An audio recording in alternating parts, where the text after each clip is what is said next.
What is going on, guys? Welcome back to another video. Today we're starting a brand new series that's going to be awesome and hopefully it'll last quite a long time on the channel. We're starting back up the Rallycross series, back up in Horizon 4, continuing my series from Horizon 3, or actually I shouldn't say continuing, but starting over. If you don't know what the series is, we build these cars up to the top of S1 class. The restrictments for that are top of S1 class, and the cars have to have stock wheels, the rally tire compound, rally suspension, all-wheel drive swapped, and they have to have the roll cage.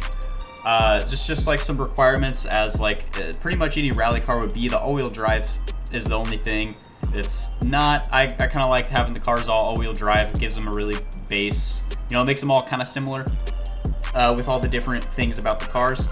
And we're doing it a little bit differently in this series. The last series we took them around a circuit track and in the rivals, and you know, I had like 5 laps I think to get the best time, and that was the time that counted. This time we're taking the cars across 3 different stages. The first stage is a 4.1 mile dirt race. The second stage is a 3.8 mile dirt race, and the final stage is a 2.7 mile stage on the road. A little shorter, but it is pavement, you know, it's whatever. And we're gonna be taking first run, first times on all 3 of those stages, and the total time is gonna be what counts. So there's no room for error here. If I mess up, I mess up. It stays in. That's just how it is. It's just the way it goes. So I'm gonna have to not drive as aggressive and really try and stay on the road. I'm also gonna be trying to drive slightly more realistic and not really just kind of go flat out completely everywhere, just throwing the car around, because this is the one time. So I gotta slow down a little bit, try and stay on the roads, try and stay on the path, and not, you know what I mean. But anyway, the first car we're gonna be hopping into is the Fiat 124 Abarth Spyder. I believe that's what it is. So we're gonna be hopping into this thing. I already put the base upgrades on it. It's just something to save some time, especially in this first video with explaining things. It's gonna be a little bit longer. So I did already put the rally tires on, the rally suspension. It's all-wheel drive, has the roll cage, and the stock wheels. So we're going to go ahead and building the rest of the car up. It is pretty low in B class, so we do have a lot of time to work, or a lot of PI to work with. So I'm going to go ahead and putting on those and just putting all this stuff on. With how low the car is, I'm not worried about us having to stretch anything PI. I think we might even be too low, honestly. So we might have to do an engine swap and get this motor out of here, get something a little more powerful, but we will approach that when we need to. I'm actually not too sure how much power this stock motor can make out of this thing. I'm pretty sure that it comes stock turboed, so that's pretty cool. But we'll go ahead and throw these upgrades on and just see if we can make it. No way. So stock only makes around 400 horsepower, so we're going to go ahead and have to swap this thing. It looks like the only swap we can do is into the 1.6 liter turbo rally motor. So we'll go ahead and throw this in and then put the max upgrades on. Oops. I'm hoping we can get some decent PI out of this thing. Okay, so we can. And boom. So we're going to throw that on and just go max power with this thing, and then we're going to go ahead and take, what are we going to take off? Let's go ahead and take off the lightweight driveline, and that brings us right at 900 PI, right at the top of S1 class, and we're ending this build with a whopping 668 horsepower and 2,250 pounds. So super light car and a lot of power. I thought about with the cars, because there was a change to how the PI is calculated and things, to where this exact build with these upgrades, this power and everything, in previous games probably would have been around 920-ish PI, is what I've noticed. The cars have a lot lower PIs now with upgrades, so this thing's going to be wild on these tracks. But let's go ahead and head on over to the first race. Stage 1. All right. So a couple things. I'm just gonna, because there's no really, I can't do the race by myself. So what I'm gonna do is I'm gonna sit here at the beginning. I'm just not gonna move. And right when the timer in the top left hits 1 minute is when I'm gonna go. Also, what I wanted to say. I had something else. I had something else to think of, and it just... Oh, yeah. So seasons. It's going to be... I'm not going to set it to only one season. It's going to be whatever season the game is in when I'm recording the video is what season it's going to be. I might end up redoing cars later in different seasons. Like if it's winter, maybe give it a chance in the summer or whatnot. Right now, we're in the summer, but that's just what we're going to do. Because you know that's the game. It's the change in seasons and stuff, and I think it's kind of cool, and I think it'll be interesting to see how cars compete in different seasons.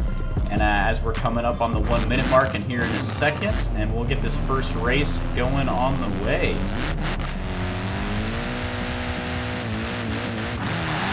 And boom, we're off. So hopefully this thing can put out a pretty good time. Let's see, difficulty-wise, I believe I'm driving on manual with clutch, and I have, or not manual with clutch, just manual gearbox. So I do control the gears, but I'm not using a clutch. And then also, I guess I'm using a controller, and I don't really think there's much else to say. I do have the braking line on, just because with this being random. Or with this being just one try is what it gets, I really do want to give the cars a good shot. So I want to try and get them as good as I can, as good as a time as I can on this first attempt. So that's what we're doing. This thing's pretty quick so far.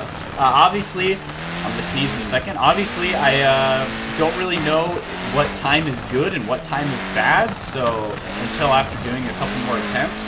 So I'm curious also to see. You know, later on what like our average times we're looking at for each of the courses. I kind of ran through the courses real quick, but didn't really look too much into them. They are pretty decently long, so that's why I'm trying to cut down a little bit on some of the time in the beginning of the video and whatnot, because I can't really just start recording and just do like a one take like I did in the past. I'm gonna have to be editing a bit. Because obviously with just the build and only a minute and a half into this course, I'm already at a recording time of 10 minutes. I do got to slow down up here and get this corner. All these tracks as well are blueprint races that I have made. If you want to do the races, I believe all you have to do is just add me as a friend. I'm not quite sure how it works. It's kind of weird, and they don't really explain it too great. I'm trying to talk a bit in this first episode, but also give this Fiat or Abarth a good chance. I'm hoping that it'll do all right. Just swing a little wide right there. Kind of messed up doing the braking line. Well, that's okay. Little jump there, handled it pretty good. 120 miles an hour over that jump, trying to stop just in time. I nailed one of those chickens right there. As we're coming up to the end of the first course. Let's go. Try and keep some speed through this corner. So I'm assuming not a bad first run. I didn't really mess up too much anywhere. And 160 miles over the finish line. So we will take a minute off of our time, and that is whatever it got. So this the Fiat finished with a time of 2 minutes, 52 seconds. So, you know, pretty good. I feel like it was pretty decent, but I guess we'll never know. So let's go ahead and head on over to stage 2. All right, we're here on stage 2. Hopefully this thing can put up a good time. This course is a lot tighter and more technical than the other ones, so I'm curious how this thing's gonna do. It felt pretty good though. It's a really good build. As we're off at the 1 minute mark, this thing just ripping up and taking off like a monster on this pavement start. Not quite wanting to swing around right there as we're taking out a bunch of this yellow tape up here. Again, just a lot more technical start to this one. We got a little bit of a straight here. Hopefully you can keep this thing under control over some of these big bumps. Just completely hucking it, but braking hard for this corner. Going a little bit inside right there. Trying not to catch that barrier.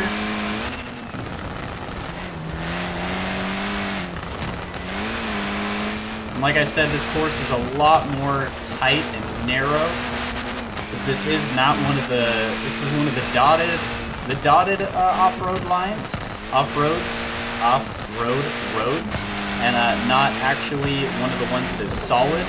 So it's more of a off the beaten path kind of trail. So I really gotta go slower and really be mindful of my driving, because it could go bad anywhere and really balls up this time. So far we're doing all right. This is the second longest course and the final dirt course. I'm curious to see how this thing will do on the pavement. It's kind of, I feel like it'll do all right. It's got a decent amount of downforce. It's just not really wanting to swing around in these tight little corners, but I don't think that'll be a problem on the pavement. I think we'll really be able to just throw it around. It'll grip up tremendously. Ton of understeer there. I really gotta flick this thing through the corners in these tight hairpins and right-handers. Letting off a bit through there to try and stay on the track.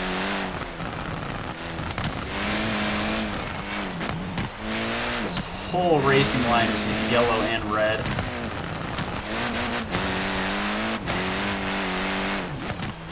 Try and throw this thing in a little sooner for the corner.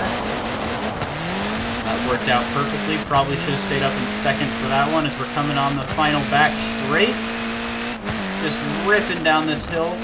Letting off a little bit to try and keep it straight into the finish line. And boom, across the line. So those cars are all just kind of glitched out, just sitting there.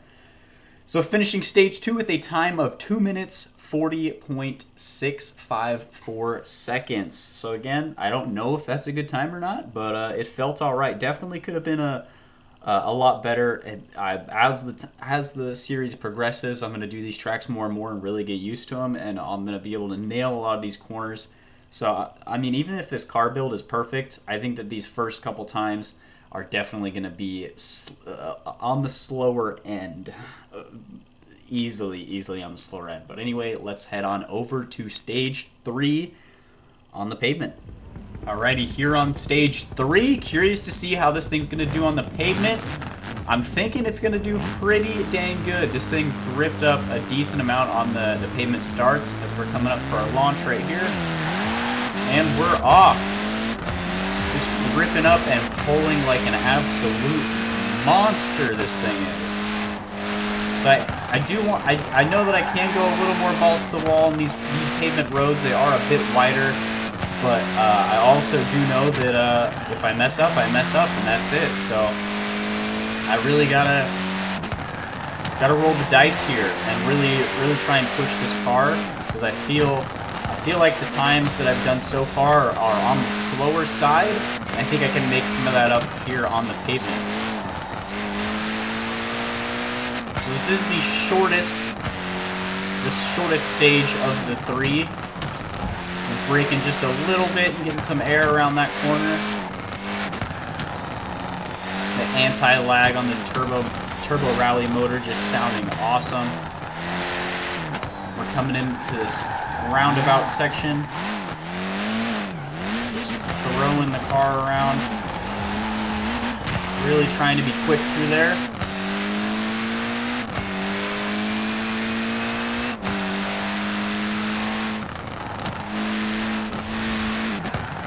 Hard on the brakes, trying to turn in.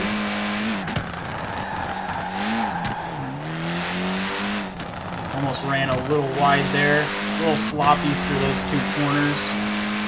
We're coming up to the finish line right here. One more big corner, and hopefully flat out to the finish. And boom, that is it. That felt pretty strong. Again, there's a couple little spots that I messed up here and there, but finishing with a time of 1 minute 39.793 seconds. You know, it felt pretty good, but I'm curious to see how that's going to be in the long run. So I'm going to go ahead and add up all the times to see what the final overall is for the Abarth. All right, the 2017 Fiat Abarth 124 Turbo is finishing with a total overall time of 7 minutes 13.28 seconds. So again, I don't know if that's a good time or not. I'm curious to see how it's going to be in the coming episodes and in the coming weeks. Hopefully it's a decent time, and I hope you did enjoy this video. If you want to see more, check out the channel, check out some of my other Forza videos, some of my Black Ops videos. Just check out it all. If you liked the video, feel free to leave a like, leave a comment down below what you thought of it, and I hope to see you guys in the next one. As always, guys, I'm out.